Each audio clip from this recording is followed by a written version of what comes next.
मित्रों, हम आप सभी ने अपने देश के स्पेस रिसर्च संगठन इसरो के वैज्ञानिकों की अपार मेहनत और तपस्या का फल हम सभी ने देखा कि हमारा चंद्रयान-3 मिशन सफलतापूर्वक कल चंद्रमा पर लैंड कर गया।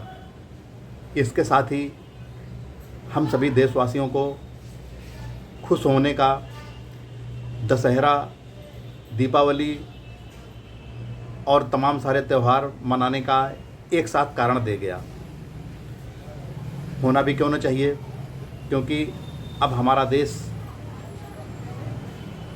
स्पेस में चंद्रमा में उतरने वाला सफलतापूर्वक, और वो भी -200 से ऊपर जहाँ तापमान हो ऐसी जगह में उतरने वाला हमारा पहला देश बन गया है।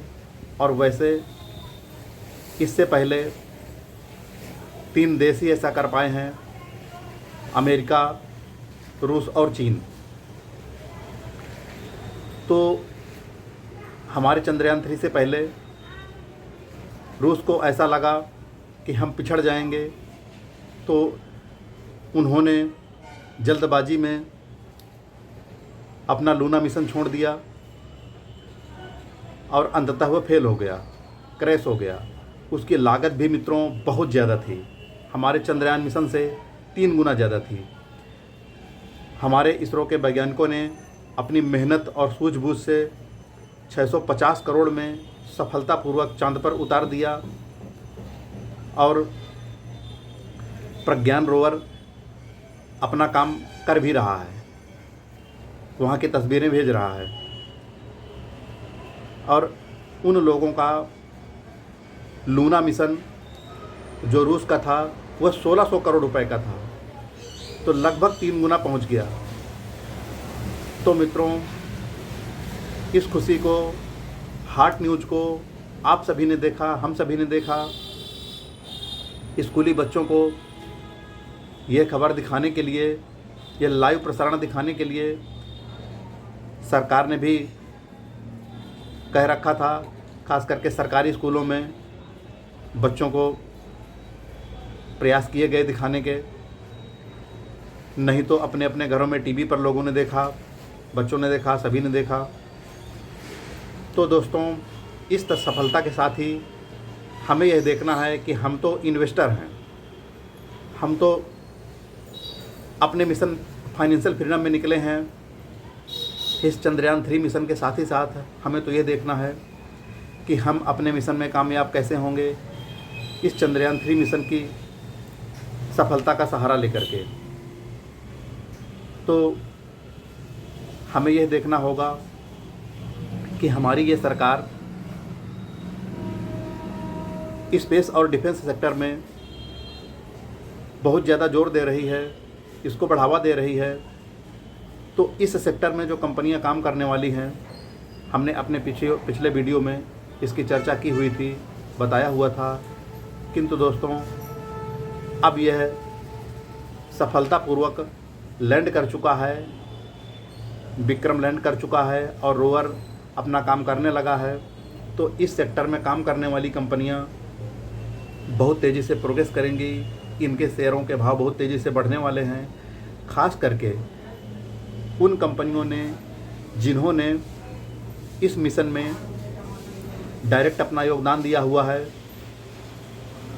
उनके शेयर और तेज़ी से बढ़ने वाले हैं, और अभी नहीं, भविष्य में भी वे बहुत अच्छा करने वाले हैं। और इन कंपनियों में अगर आप इन्वेस्टमेंट करते हैं तो एक तीर से 2 शिकार करेंगे, 2 निशाने लगा लेंगे। एक तो जो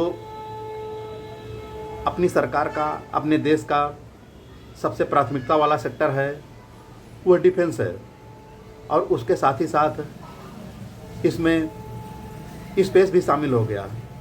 तो ये कंपनियां डिफेंस और स्पेस दोनों के लिए काम कर रही हैं। इनमें HAL, हिंदुस्तान एरोनॉटिक्स लिमिटेड, जो कि बहुत बड़ी कंपनी है। इसी प्रकार से दूसरी कंपनी भेल है, जो कि बहुत सारा इंफ्रास्ट्रक्चर बना करके देती है और इस प्रोग्राम के लिए बना करके दिया है। ऐसे ही अपोलो माइक्रो सिस्टम्स कंपनी है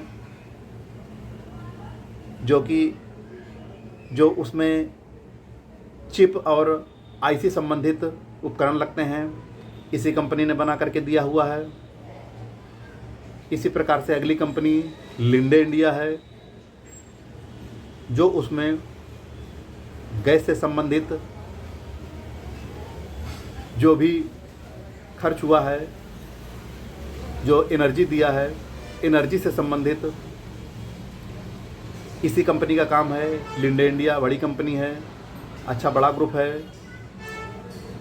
तो इसमें भी इन्वेस्टमेंट आप कर सकते हैं। इसी प्रकार से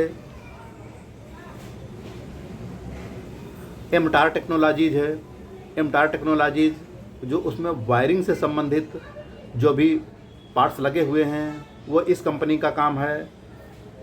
और अंत में मित्रों, इन बहुत सारी कंपनियों के पार्ट्स और योगदान के अलावा जो कुछ भी ढांचा बचता है वह सारा system Larsen and Toubro company का है। अपने देश की शान, आन बान शान कही जाने वाली डिफेंस सेक्टर की और विभिन्न सेक्टरों में काम करने वाली यह कंपनी लार्सन एंड टूब्रो बहुत ही सफलतापूर्वक चल रही है। इस कंपनी ने बाकी का ढांचा, बाकी का इंफ्रास्ट्रक्चर इसने दिया, जो सबसे छूट गया इस कंपनी ने दे दिया। यह कंपनी अकेली ऐसी है कि अपने जो भी प्रोजेक्ट हाथ में लेती है तो सब के सब खुद ही बना डालती है। तो मित्रों, इन विभिन्न कंपनियों में इन्वेस्टमेंट करके आप अपने लिए वेल्थ क्रिएशन कर सकते हैं, मिशन फाइनेंशियल फ्रीडम में कामयाबी पा सकते हैं। दोस्तों, इन्हीं शुभकामनाओं के साथ हम आपसे आगे फिर मिलने का वादा करते हैं। जय हिंद।